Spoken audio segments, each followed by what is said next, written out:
1 है पहली प्रश्नावली का, जिसमें लिखा है निम्नलिखित संख्याओं का एचसीएफ ज्ञात करने के लिए यूक्लिड विभाजन एल्गोरिथम का प्रयोग कीजिए। ये 3 क्वेश्चन दिए गए हैं। तीनों क्वेश्चनों को यूक्लिड एल्गोरिथम प्रमेय का प्रयोग करके ही लगाना है। अब आप सोच रहे होंगे कि यूक्लिड एल्गोरिथम विभाजन जो प्रमेय है ये इसका क्या मतलब है। तो आप लोग कक्षा 9 में पढ़े होंगे शेषफल प्रमेय। तो उसमें यूक्लिड ने एक प्रमेय दिया था, भाज्य बराबर भाजक गुणे भागफल प्लस शेषफल। उसी प्रमेय को यहाँ पर यूक्लिड विभाजन एल्गोरिथम का नाम दिया गया है। तो उन्हीं प्रमेय के उपयोग से ही इन सभी क्वेश्चनों को हल करना है। तो देखिए हम सबसे पहले क्वेश्चन को हल करने चल रहे हैं और बारी बारी से सभी क्वेश्चनों को हम लोग हल करेंगे। ये क्वेश्चन नंबर पहले को हल कर रहे हैं। तो देखिए ये 2 क्वेश्चन दिए गए हैं। अब देखिए फार्मूला तो मैं आपको बता दिया कि भाज्य बराबर भाजक गुणे भागफल प्लस शेषफल इस तरह से होगा। तो उसमें भाज्य और भाजक 2 शब्द है, क्योंकि भागफल और शेषफल तो बहुत से लोग जान जाते हैं, लेकिन भाज्य और भागफल भाजक में कुछ लोग कन्फ्यूजन हो जाते हैं। भाज्य का मतलब होता है जिस संख्या में भागा दिया जाएगा वो भाज्य होगी, और जिस संख्या से भाग दिया जाता है उसे भाजक बोलते हैं। तो इस क्वेश्चन को हम लोग हल करने चल रहे हैं और बारी बारी से सभी को देखेंगे। तो सबसे पहले हम यहाँ कारण दिखाएंगे, क्योंकि 225 बड़ा है किससे, 135 से। अब 225 अगर 135 से बड़ा है तो बड़ी संख्या में छोटी संख्या से भाग दिया जाएगा। इसलिए तब हम यहाँ पर एल्गोरिथम प्रमेय का सूत्र लिखेंगे कि भाज्य बराबर भाजक गुणे भागफल प्लस शेषफल। ये सूत्र हो गया। अब यहाँ भाज्य का मतलब जिसमें भागा देना है, तो आप यहाँ पर लिख लीजिए 225। भाजक का मतलब आप लोग समझ रहे होंगे, जिससे भाग देना है, तो 135। अब बाकी संख्या भागफल और शेषफल हम कहाँ से प्राप्त करें। तो देखिए हमें क्या ज्ञात करना है, एचसीएफ ज्ञात करना है। और आप जानते होंगे कि एचसीएफ निकालने की और सी भी विधियाँ होती है, एक भाग विधि भी होती है। तो चलिए अगर मैं ये कह दूं कि यूक्लिड प्रमेय का प्रयोग न करके भाग विधि से एचसीएफ ज्ञात कीजिए, तो उस समय आप क्या किए होते हैं, 225 यहाँ लिख के आप लोग भाग दिए होते 135 से। तो 135 से जब भाग देंगे 225 में, तो कितना बार भाग कर सकते हैं, एक बार। तो यहाँ पर आप 135 लिख लीजिए और घटा दीजिए। जब घटाएंगे तो यहाँ पर 90 बचेगा। अब इसके बाद आप क्या करेंगे, क्योंकि भाग विधि से हमें एचसीएफ निकालना है, न कि केवल भागा करना है, हमें भाग विधि से एचसीएफ निकालना है। तो जो शेष बचता है, अब इससे जो भाग दी गई थी उस संख्या में भागा करेंगे। तो 135 इस संख्या से भाग दिया गया था, इसीलिए अब शेषफल से अब इसमें भाग देंगे। और ये प्रक्रिया तब तक चलती रहती है जब तक कि शेषफल शून्य न हो जाए।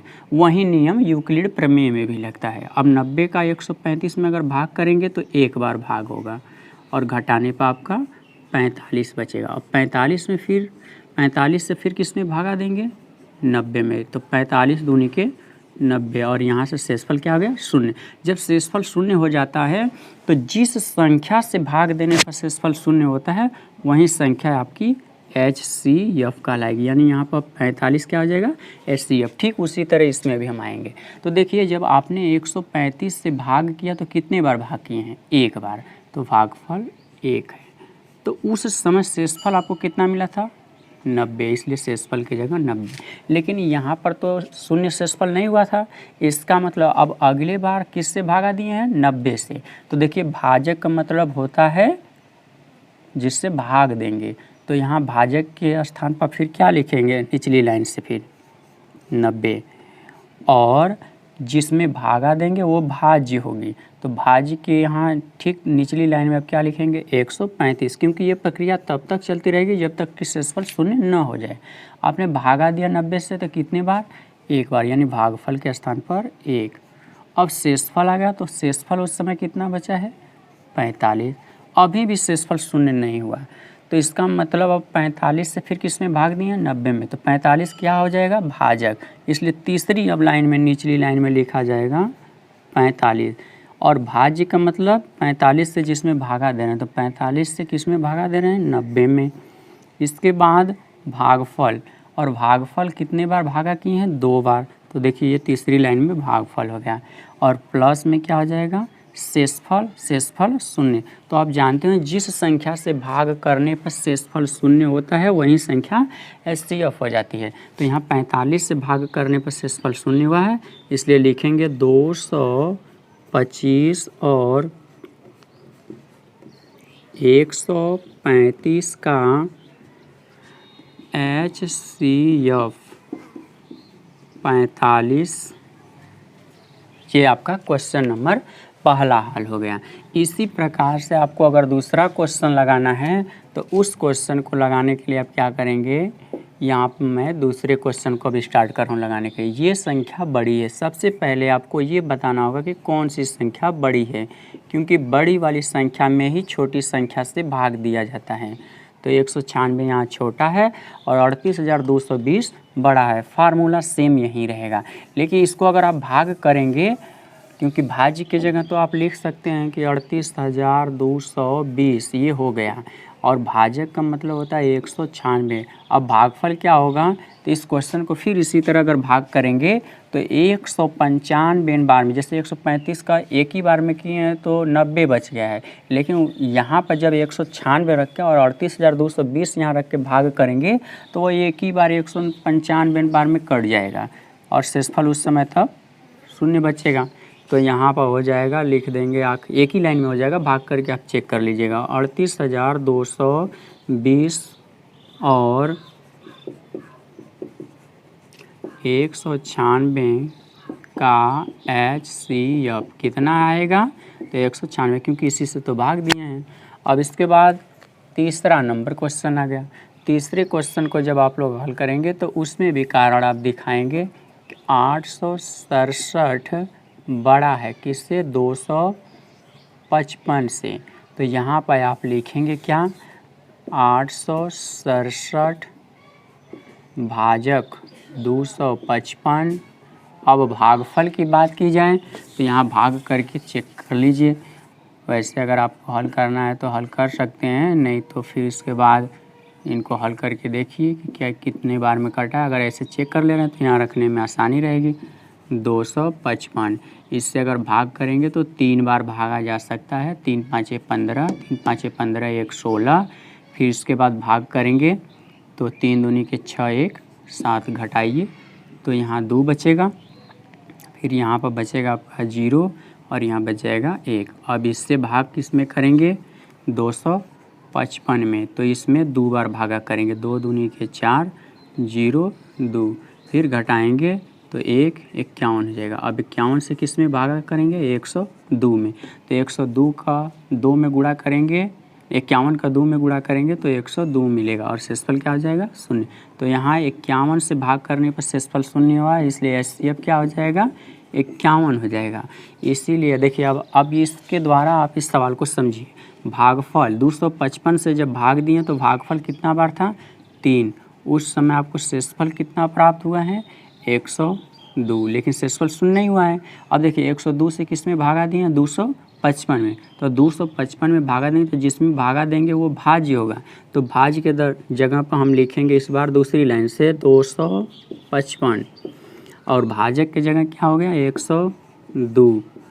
भागफल 2 बार और शेषफल उस समय कितना मिला है आपको 51। अब देखिए अभी भी शेषफल 0 नहीं हुआ है। अब इसके बाद 51 से किस में भागा किए हैं 102 में, तो 102 क्या है भाज्य, यानी तीसरी लाइन में तब 100 यहाँ 2 होगा और भागफल क्या हो जाएगा 51 हो जाएगा। भाजक ये 51 है, भागफल कितना है 2 हो जाएगा और शेषफल उस समय 0। देखिए ये शेषफल 0 होगा किस संख्या से भाग देने पर 51 से, इसका मतलब 51 ही HCF होगा। तो लिखेंगे 867 और 255 का HCF जो होगा 51। ये आपका क्वेश्चन नंबर पहला कंप्लीट हुआ। क्वेश्चन नंबर 2 है, इसमें लिखा गया कि दर्शाइए कि कोई धनात्मक विषम पूर्णांक 6q+1 या 6q+3 या 6q+5 के रूप का होता है जहाँ q कोई पूर्णांक है। यानी q अगर कोई पूर्णांक है तो बताइए कि किसी विषम पूर्णांक को अगर लिया जाए और वह विषम पूर्णांक धनात्मक हो, तब उस विषम पूर्णांक का मान जो होगा वह 6q+1 या 6q+3 या 6q+5 के रूप का होता है। अगर होता है तो दर्शाइए। तो हमें तो यही नहीं मालूम है कि वह विषम पूर्णांक संख्या कौन सी है।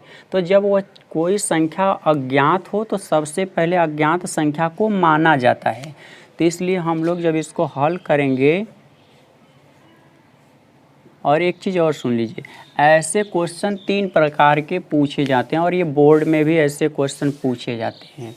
इसमें देखिए, इसमें तो सिंपल बहुत साधारण ये क्वेश्चन है, लेकिन जितने भी इसके आगे वाले क्वेश्चन आएंगे वो यहीं से होके जाएंगे, यानी इन्हीं के नियम के अनुसार वो आगे की तरफ बढ़ेंगे। देखिए, इसमें 3 तरह के क्वेश्चन होंगे। एक ऐसा क्वेश्चन बनता है, दूसरा क्वेश्चन यहाँ बोला जा सकता है कि विषम पूर्णांक संख्या का वर्ग सिद्ध करिए कि ऐसा है, और तीसरा नंबर ये होता है कि विषम पूर्णांक या किसी भी पूर्णांक का घन इस तरह का होता है। मतलब 3 तरह के ही क्वेश्चन बनते हैं। और एक चीज़ और सुनिए, ये जो क्वेश्चन दिया रहता है तो कहीं किसी क्वेश्चन में q दिया रहेगा तो कहीं q की जगह यम दिया रहेगा। अगर q दिया होगा तो सवाल लगाते समय आप उसको यम मान के लगाइएगा, अगर यम दिया रहेगा तो q मान के। अब चलिए हम लोग सवाल को हल करते हैं। हमें ये क्या, ये किसी संख्या का मान है, तो अगर मान लें कि हम संख्या वो यक्स है तो उसी के रूप का होना चाहिए, यानी उसका मान इसके जैसा होना चाहिए। तो किसी का मान अगर किसी के जैसा होता है तो वो उसके बराबर भी लिखा जाता है, यानी 6q+1 इसके जैसा अगर इसका मान होगा तो वो दोनों मान इस तरह से लिखे जा सकते हैं। तो अब देखिए ये क्या हो जाएगा, इसी को तो आप लोग भाज्य बोल रहे थे, इसको भाजक बोल रहे थे, इसको भागफल बोल रहे थे और लास्ट वाले को शेषफल बोल रहे थे। इसका मतलब कि ये भी यूक्लिड प्रमेय ही हल हो रही है। इसलिए लिखेंगे क्या है, अब माना धनात्मक विषम पूर्णांक यक्स है, क्योंकि वो बोला है कि कोई विषम धनात्मक पूर्णांक का मान ऐसा होना चाहिए, तो हमने मान दिया। तो यानी तब इसका मान इसके जैसा होना चाहिए। तो हम लिखेंगे यक्स बराबर जो गुणांक यहाँ होगा वैसा ही इसका भी गुणांक होना चाहिए। फिर देखिए यहाँ q है, तो मैंने बताया कि अगर सवाल में q रहेगा तो आप यम मानेंगे, तो हम यहाँ पर यम कर दिए। और फिर इसके बाद देखिए ये क्या होता है, शेषफल। तो शेषफल यहाँ 1 है, यहाँ 3 है, यहाँ 5 है, तो ये तो शेषफल बदलता जा रहा है, इसलिए आप शेषफल के जगह पर r लिखिएगा और समीकरण नंबर 1 कर दीजिएगा। अब ये r कहाँ से इसका मान 1 2 3 आएगा, तो r जो शेषफल है, शेषफल का मान 0 भी होता है और 0 से बड़ा भी होता, मतलब उसके बराबर भी होता है और उससे बड़ा भी होता है। लेकिन कभी भी शेषफल का मान भाज्य से बड़ा नहीं होता है, जिससे भागा देते हैं उतना कभी नहीं शेषफल बचता है। यानी तब 6 से हमेशा शेषफल का मान क्या होगा, छोटा ही बचेगा। यानी तब r का मान हम कहाँ से कहाँ तक रख सकते हैं, 0 से 5 तक, क्योंकि 6 नहीं, 6 से r का मान छोटा है। अब आप देखिए यहाँ 0 1 2 3 4 5 रखेंगे तो बहुत ज़्यादा लंबा हो जाएगा। तो आप यहाँ से समझिए कि शेषफल क्या है, 1, यानी इसका मतलब r का मान 1 अगर हम समीकरण 1 में रख देंगे तो इसका आंसर जो होगा इसके जैसा सिद्ध हो जाएगा। तो लिखेंगे r बराबर 1 समीकरण 1 में रखने पर, तो समीकरण 1 में चलिए रखिए, देखिए यहाँ यक्स हो गया, बराबर क्या हो जाएंगे 6m प्लस, अब r के स्थान पर 1, लेकिन आपको सिद्ध क्या करना है कि जो भी पूर्णांक लिए हैं इसका मान इसके जैसा होना चाहिए। तो देखिए 6 है, यहाँ भी 6 है, लास्ट में 1 है, लास्ट में 1 है, प्लस चिन्ह है, प्लस चिन्ह हम ला दिए। बस अंतर क्या है, वहाँ पर q है तो यहाँ पर यम है। अगर हम q को हटा के यम उसके जगह रख दें तो इस पूर्णांक का मान उसके जैसा हो जाएगा। इसलिए यहाँ करके हम अगली लाइन में क्या लिख सकते हैं, x बराबर 6q प्लस 1, ये हमारा पहला वाला भाग सिद्ध हो गया। लेकिन आपको यहाँ दिखाना होगा कि जहाँ q बराबर यम माना गया तब ये x का मान उसके जैसा हुआ है। अभी देखिए ये 2 क्वेश्चन और बच रहे हैं, तो फिर लिखेंगे पुनः।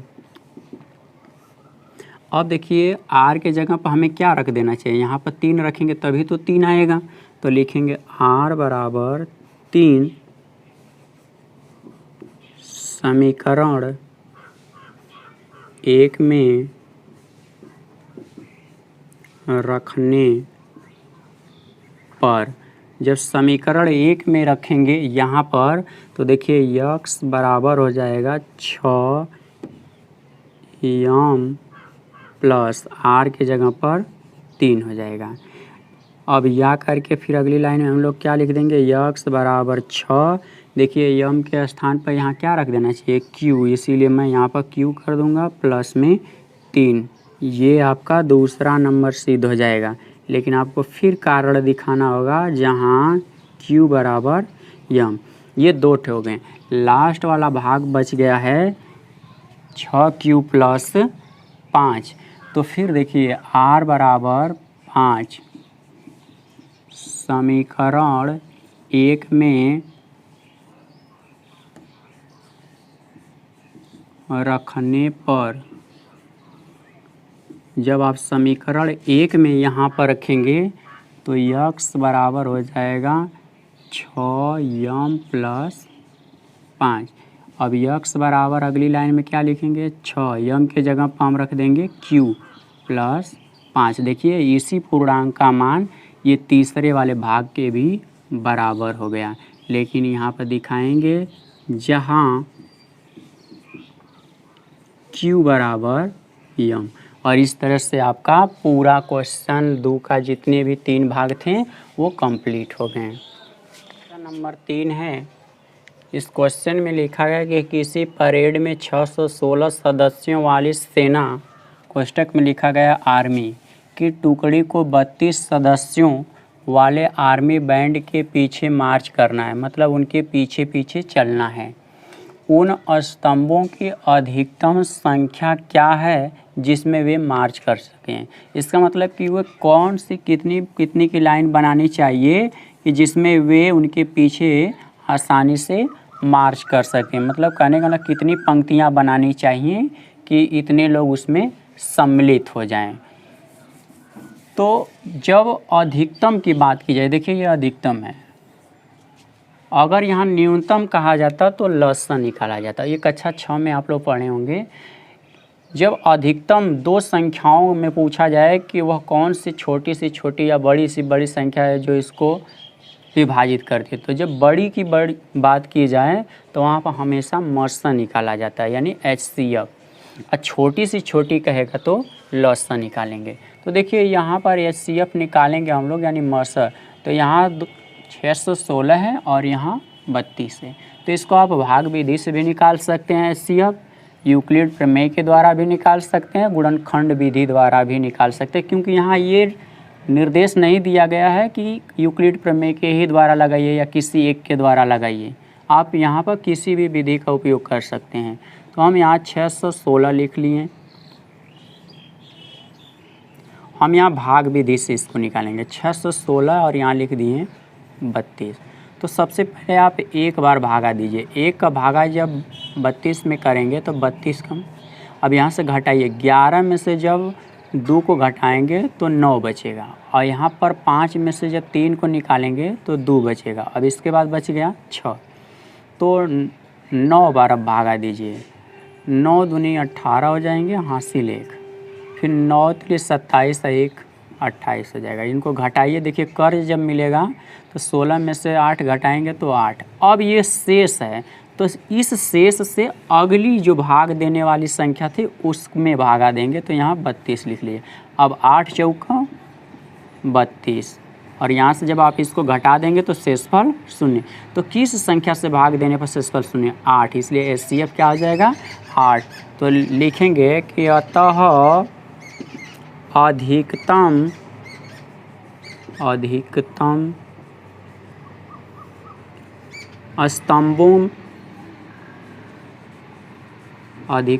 स्तंभों की संख्या 8 होगी।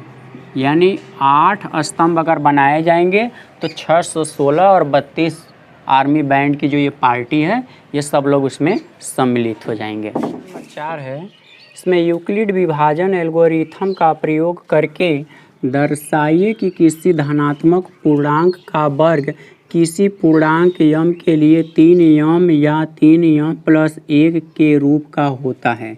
यानी देखिए इसमें क्या कहा है कि जो भी पूर्णांक माना जाएगा उसका क्या करना है? वर्ग करना। वर्ग जो होना चाहिए वो इनके रूप का होना चाहिए। तो हम सबसे पहले पूर्णांक को मानेंगे। हल में लिखा हुआ है कि माना धनात्मक पूर्णांक संख्या x है। तो आप ऐसा नहीं कि वर्ग और घन के लिए अलग नियम होंगे, जैसा नियम इससे पहले वाले सवाल को लगाए थे ठीक उसी तरह से इसको भी लगाएंगे। तो पूर्णांक संख्या अगर x है तो इसके x के बराबर जो गुणांक रहेंगे वही गुणांक लिखेंगे। उस समय गुणांक 6 था, इसमें गुणांक क्या है? 3 है, तो अब गुणांक 3 लिखिए। उस समय q था, आपने यम माना, अब इस बार यम है, अब q मानेंगे। और इसके बाद शेषफल r, यहाँ समीकरण नंबर 1 कर दीजिए और यहाँ लिख दीजिए कि शेषफल यानी r का मान जो होगा वो 0 के बराबर या 0 से बड़ा हो सकता है, लेकिन भाजक से हमेशा छोटा, यानी ये 3 से जो होगा छोटा होगा। तो r का मान अब कहाँ से कहाँ तक लिखा जा सकता है? 0 से लेके 2 तक, क्योंकि 3 नहीं, 3 से r का मान छोटा है। अब सोचिए कि यहाँ पर शेषफल है? नहीं है। अगर शेषफल नहीं है तो इसका मतलब तब यहाँ से शेषफल को हटाना होगा। तो शेषफल यहाँ r है, यानी तब r का मान क्या रख दिया जाए? 0। 0 रख देंगे, शेषफल हट जाएगा। तो लिखेंगे क्या? r बराबर 0 समीकरण 1 में रखने पर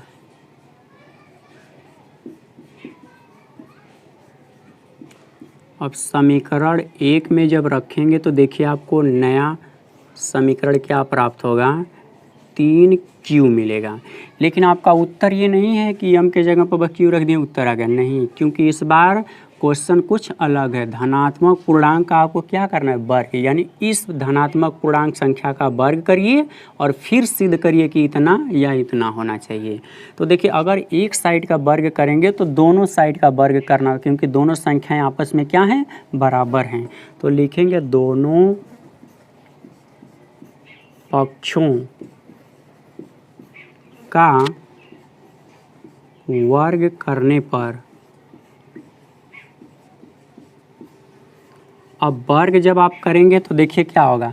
x का वर्ग अगर करेंगे तो x स्क्वायर, और यहाँ 3q का वर्ग करना है तो x स्क्वायर आप रहने दीजिए, और 3q का वर्ग अगर करेंगे तो 3 का वर्ग 9, यहाँ पर q स्क्वायर। अब देखिए सिद्ध करना क्या है? यहाँ गुणांक जो होता है उतना ही गुणांक यहाँ से निकालना होता है, क्योंकि सेम उसके जैसा सिद्ध करना होता है। तो हम क्या करेंगे कि 9 में से 3 कॉमन कर लेंगे। अगर यहाँ 6 होता तो हम इसमें से 6, जो जैसा रहेगा वैसा निकाला जाता है। अगर गुणांक 3 है तो आप यहाँ से 3 कॉमन कर लीजिए। तो 3 से जब 9 को भाग देंगे तो 3 बार में कटेगा और यहाँ पर बच जाएगा q स्क्वायर। तो देखिए हमने पूर्णांक का क्या कर दिया? वर्ग। अब वर्ग करने पर कैसा उत्तर आना चाहिए? 3 यम। तो 3 तो देखिए हमने ला दिया, अब यम लाना है तो यम का मतलब कि 3q स्क्वायर को हटा के इसके जगह पर हम यम रख देंगे। तो देखिए पूर्णांक का वर्ग जो हुआ 3 यम सिद्ध हो गया। लेकिन आपको लिखना पड़ेगा कि यम आखिर कहाँ गया? तो यम बराबर लिखना होगा यहाँ, जहाँ यम बराबर 3q स्क्वायर। ये आपका पहला भाग सिद्ध हुआ। अब इसके बाद अगला भाग। तो देखिए 1 यानी इसका मतलब है कि शेषफल की जगह अगर 1 होगा तभी यहाँ 1 आएगा। तो समीकरण यानी r बराबर 1 कहाँ पर रखेंगे? समीकरण 1 में रखने पर। तो समीकरण 1 में मैं रख रहा हूँ, यहाँ देखिए ये समीकरण 1 है, तो x बराबर हो जाएगा 3q प्लस 1। ये भी उत्तर नहीं है, q के जगह ये हम रख देंगे, सिद्ध हो जाएगा, क्योंकि इस संख्या का भी वर्ग इसके जैसा होना चाहिए। तो फिर अगर वर्ग करेंगे तो देखिए मैं x का अगर वर्ग करूँगा तो इधर 3q प्लस 1 का होल स्क्वायर हो जाएगा। अब देखिए पहले वाले अंक को अगर a मानेंगे तो दूसरे वाले को b मानना पड़ेगा, तो a प्लस b का होल स्क्वायर उस सूत्र पे वो हल होगा। तो अगर आप उसको हल करेंगे तो लिखेंगे पहले a स्क्वायर, a की जगह पर लिखेंगे 3q स्क्वायर प्लस क्या लिखेंगे b स्क्वायर, तो b के स्थान पर 1 का वर्ग, प्लस में लिखा जाता है 2ab, तो 2 हो गया, a की जगह पर लिखा जाएगा 3q और b के स्थान पर 1। अब देखिए ये एक तरह का बहुपद प्राप्त हो रहा है q के पदों में। तो आप जानते हैं कि बहुपद को या तो घटते क्रम में लिखते हैं या तो बढ़ते क्रम में। तो यहाँ मैं बहुपद को घातों के आधार पर घटते क्रम में लिखना चाह रहा हूँ।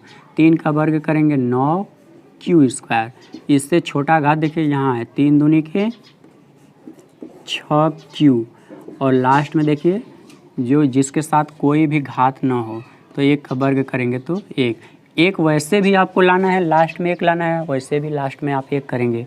तो जो लास्ट में शेष बचाना है उसको हमेशा लास्ट में ले जाते हैं, और बाकी संख्याओं में से क्या कॉमन करेंगे? 3। तो देखिए आप इन दोनों जगह से केवल 3 कॉमन करेंगे, न कि q कॉमन करेंगे, क्योंकि गुणांक केवल क्या बचाना है? 3। तो आप यहाँ से 3 कॉमन करेंगे तो 3 तिली के 9q स्क्वायर, 3 दूनी के 6q प्लस 1। अब x स्क्वायर देखिए उस पूर्णांक का वर्ग 3 है, ला दिए। इस संख्या को अगर हटा के यम रख देंगे तो हमारा जो सिद्ध करने के लिए दिया गया प्रश्न वो सिद्ध हो जाएगा। और यहाँ पर लिखेंगे कि जहाँ यम बराबर 3q स्क्वायर प्लस 2q, और इसके साथ ये क्वेश्चन नंबर 4 कंप्लीट हुआ। नंबर 5 है यूक्लिड विभाजन प्रमेयिका का प्रयोग करके दर्शाइए किसी धनात्मक पूर्णांक का घन 9m या 9m प्लस 1 या 9m प्लस 8 के रूप का होता है। यानी इस बार हमें जो पूर्णांक संख्या मानना होगा उसका घन करके दिखाना है कि इस संख्या के जैसा होना चाहिए। तो सबसे पहले हम मान लेंगे कि माना धनात्मक पूर्णांक संख्या x है। तो अगर x मान लिया गया तो इस क्वेश्चन को भी ठीक पिछले क्वेश्चनों की ही तरह लगाएंगे, इसलिए x बराबर जो गुणांक है उसको लिख लीजिए। अगर इसमें m दिया गया तो आप q मानिए प्लस में r। अब r का मान क्या होगा? 0 से बड़ा या बराबर होगा, परंतु 9 से क्या होगा? छोटा होगा, क्योंकि यहाँ भाजक 9 है, इसलिए उससे वह शेषफल छोटा होगा। अब आप देखिए कि यहाँ शेषफल क्या है? 0। तो इसका मतलब कि समीकरण 1 में अगर हम r बराबर 0 रख दें तो शेषफल इस वाले पहले वाले क्वेश्चन में नहीं मिलेगा। तो r बराबर 0 समीकरण 1 में रखने पर, तो यहाँ रखेंगे तो देखिए आपका अगला जो समीकरण प्राप्त होगा वह 9q प्राप्त होगा केवल। अब 9q प्राप्त हुआ है तो आपको ये आंसर नहीं बस ये हम रख देंगे तो हो जाएगा, क्योंकि इस पूर्णांक का हमें क्या करना है? देखिए यहाँ लिखा गया है घन करने पर। तो घन का मतलब तब दोनों तरफ 3 घात करिए, x के घात पे 3, यानी दोनों पक्षों का घन करने पर। तो हमने घन कर दिया। अब इसको जब हल करेंगे आप लोग तो 9 का 3 बार अगर गुणा करेंगे आपस में तो 729 होगा, और q के घात पे 3। तो देखिए इस घन वाली संख्या का मान किसके बराबर सिद्ध करना? 9m। तो जो गुणांक वहाँ होगा उतनी चीज़ इसमें से बाहर निकाल लीजिए। तो देखिए हम इसमें से 9 को बाहर निकाल रहे हैं, तो 9 से जब इसमें भागा देंगे तो ये 81 बार में कटेगा q के घात पे 3, क्योंकि आप जानते हैं कि 9 गुणे 9 गुणे 9 होता है। तो 9 9 81 गुणे 9, अगर 9 निकाल लेंगे तो 81 बचेगा यहाँ पर। अब देखिए जो चीज़ यहाँ है वही गुणांक यहाँ हमने सिद्ध कर दिया। अब बस यहाँ यम है तो यहाँ 81q स्क्वायर है। इसका मतलब है कि हम इसको हटा के इसके जगह पर क्या रख देंगे? यम रख देंगे, और आंसर सिद्ध हो जाएगा। जहाँ दिखा देंगे कि जहाँ यम बराबर 81 क्यू के घात पे 3 है। ये पहला वाला भाग सिद्ध हो गया। अब इसका दूसरा भाग सिद्ध करना है तो देखिए शेषफल यहाँ क्या है 1। इसका मतलब कि r का मान समीकरण 1 में 1 रखा जाएगा। तो लिखेंगे r बराबर 1। अब अगला क्वेश्चन यहाँ से लगा रहा हूँ, यहाँ कर दीजिएगा पुनः r बराबर 1 समीकरण 1 में रखने पर। तो जब आप समीकरण 1 में रखेंगे तो वहाँ x बराबर हो जाएगा 9q प्लस 1। अभी आपका आंसर नहीं है, इसका क्या करना है, घन करना है। तो घन का मतलब तब दोनों पक्षों का घन कर दीजिए, तो एक्स क्यू या 9q प्लस 1 दोनों पक्षों का होल क्यू हो गया। तो आपको मालूम होना चाहिए कि जब घन करेंगे तो इसको a मानेंगे, इसको b मानेंगे, a प्लस बी का होल क्यू हो गया। बाएं साइड वाले अंक को उसी तरह रहने दीजिए एक्स क्यू। अब इसको आगे हल करना है, 9q प्लस 1 है। अब 9q प्लस 1 तो इसको a माना, इसको b, तो a प्लस बी का होल क्यू का सूत्र होता है aq, यानी तब आप लिखेंगे 9q का होल क्यू। प्लस में लिखेंगे bq, तो b के जगह पर 1 है, इसका होल क्यू।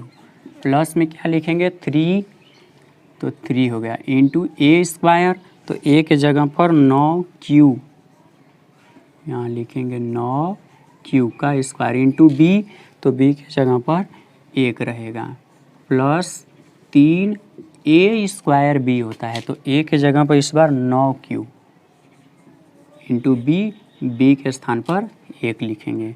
अब इसको हल करिए, तो इसको हल करेंगे तो 729 q के घात पे 3 प्लस 1। देखिए इसको हल करेंगे तो 9 का वर्ग करेंगे तो 9 9 81 हो जाएंगे, और 81 में कितना का गुणा करना है, 3 का। 3 एकम 3, 3 मठे 24, 243। ये इस संख्या को हल करने पर आया। यहाँ पर 9 तिली 27 क्यू। अब देखिए बहुपद ये क्यू के रूप में दिया गया, तो इसको घटते, इसके घातों को घटते क्रम में लिखिए। तो 729 क्यू के घात पे 3, और यहाँ पर देखिए क्यू स्क्वायर छूट गया है, ये दूसरा, इससे छोटा घात यहाँ है, 243 क्यू के घात पे 3 प्लस 27 क्यू, और लास्ट में 1। अब आप ये देखिए कि शेषफल आपको क्या बचाना है, तो शेषफल 1 बचाना है। तो 1 को छोड़ के अतिरिक्त जितनी भी संख्याएं दी गई हैं उसके अलावा उनमें से आप गुणांक 9 कॉमन कर लीजिए। तो यहाँ से यहाँ तक जो दी गई अंक, इन सब में से 9 कॉमन करेंगे, केवल 9 अगर बाहर आएगा तो भागा देंगे तो 81 क्यू के घात पे 3। अब यहाँ 9 से जब भागा देंगे तो आपको अभी इधर दिखाए थे कि यहाँ 81 गुणे 3 किए थे आप, तब जाके 243 आया। तो 9 से अगर 81 को भागा देंगे तो 9 बार में 9 तिली 27 क्यू स्क्वायर हो जाएगा, और इसके बाद फिर 9 तिली 27 क्यू और प्लस में 1 हो जाएगा। अब यक्स क्यू रहने दीजिए 9, इन सभी अंकों को हटा के इसके जगह पर यम प्लस 1, और ये आपका लास्ट वाला जो है ये भी सिद्ध हो जाएगा। लिखेंगे जहाँ यम बराबर 81 क्यू घात पे 3 plus 27 Q square plus 3 Q. तो ये आपके 2 भाग मिल गए। अब एक भाग और बचा है, 9 यम प्लस 8। अब 8 कब आएगा, तो देखिए आप 8 मत रख दीजिए, जैसे मैं यहाँ पे 1 रखा हूँ तो सोचेंगे कि 1 रखा हूँ इसीलिए 1 आया है। तो 8 अगर रख देंगे तो देखिए अगर 8 रखेंगे, 1 रखें तो 1 का क्यू तो 1 हो गया, लेकिन 8 का क्यू करेंगे तो बहुत बड़ा मान आ जाएगा। तो 8 अब सोचिए कि किसका यहाँ पर क्या संख्या रखा जाए कि उसका क्यू 8 आएगा, तो 2 रखा जाएगा। इसलिए आप अगला क्वेश्चन हल करने के लिए लिखेंगे कि r बराबर 2 समीकरण 1 में रखने पर। तो जब यहाँ हल करेंगे तो x बराबर 9q प्लस 2 हो जाएगा। इन चीज़ों को अब मैं मिटा दे रहा हूँ क्योंकि इनका कोई काम नहीं है। तो अब इनको हल करिएगा, तो देखिए ये इतना आ गया। अब दोनों पक्षों का हमें क्या करना है, घन, क्योंकि इस पूर्णांक का घन करने पर वैसा सिद्ध करना है, इसलिए 9q प्लस 2 इसका होल क्यूब कर दिया गया। तो देखिए यक्स क्यू हम रहने दे रहे हैं, इसको ए मानेंगे, इसको बी मानेंगे, तो ए प्लस बी का होल क्यू यानी ए क्यू, तो 9 क्यू का whole cube plus b cube यानी 2 का क्यू प्लस में क्या होता है 3 ए स्क्वायर बी, तो ए के जगह क्या लिखेंगे 9 क्यू स्क्वायर इंटू बी, तो बी के जगह पर 2 लिखेंगे। फिर इसके बाद प्लस 3 ए होता है, तो ए के जगह पर 9 क्यू इंटू बी स्क्वायर होता है, तो बी के स्थान पर 2। ये फार्मूला याद रखेंगे तो आपको क्वेश्चन भी आसानी से समझ में आएगा। अब इसके बाद देखिए इसको हल करिए, यक्स क्यू प्लस 9 क्यू यहाँ पर 81 729 क्यू के घात पे 3, और इसको हल करेंगे तो 8 हो जाएगा। यहाँ देखिए 9 9 81, 81 के बाद देखिए ये 3 है और 3 दूनी के 6, तो इसमें 6 का गुणा करना है, 6 एक हम 6 का गुणा 8 में करेंगे 48 क्यू स्क्वायर हो जाएगा। यहाँ 2 दूनी के 4, 4 तो यहाँ 12, 12 9 108 क्यू हो जाएगा। अब इसको हल करना है तो यक्स क्यू हो जाएगा। तो सबसे पहले आप देखिए कि लास्ट में क्या लाना है, 8 लाना है, तो इसका मतलब 8 को तो लास्ट में पहले ले चलिए। 729 क्यू के घात पे 3 plus 486 Q square plus 108 Q plus 8। अब इसको आप 8 छोड़ के जितनी अतिरिक्त संख्याएं हैं इन सब में से आपको क्या कॉमन करना है, गुणांक 9। अगर 9 कॉमन करेंगे तो यहाँ 81 क्यू के घात पे 3, इस 9 से इसमें भागा देंगे तो देखिए 9 से भागा देने पर कितना होगा, तो 9 से जब इसमें हम भागा देंगे तो भाग दे के चेक कर लीजिए। देखिए यहाँ 648 किसको हल करने पाया, इस संख्या को हल करने पाया है, इसी को तो हल किए हैं, तो ये 486 आया है। तो ये यहाँ से अगर 1 9 इसमें, क्योंकि 9 से भागा देना है, 1 9 इसमें से कट जाएगा, तो यहाँ 1 9 बचेगा। 9 देखिए यहाँ से 2 3 6, 6 9 54, यानी यहाँ पर जब इससे भागा देंगे तो 54 क्यू स्क्वायर आएगा, और 9 से जब इसमें भागा देंगे तो 12 9 108, यहाँ क्यू हो जाएगा प्लस 8 हो जाएगा। तो यक्स क्यू रहने दीजिए, यहाँ से 9 और इन बाकी संख्याओं को कॉमन करके यम रख दीजिए इसके जगह पर प्लस 8, और देखिए यही आपका आंसर हो गया और ये सिद्ध हो गया। ये लास्ट था पार्ट इसका, और यहाँ पर कारण आप दिखाएंगे कि जहाँ यम बराबर 81 क्यू के घात पे 3 plus 54 Q square plus 12 Q, ये क्वेश्चन आपका सभी क्वेश्चन कंप्लीट हो गए इस प्रश्नावली के।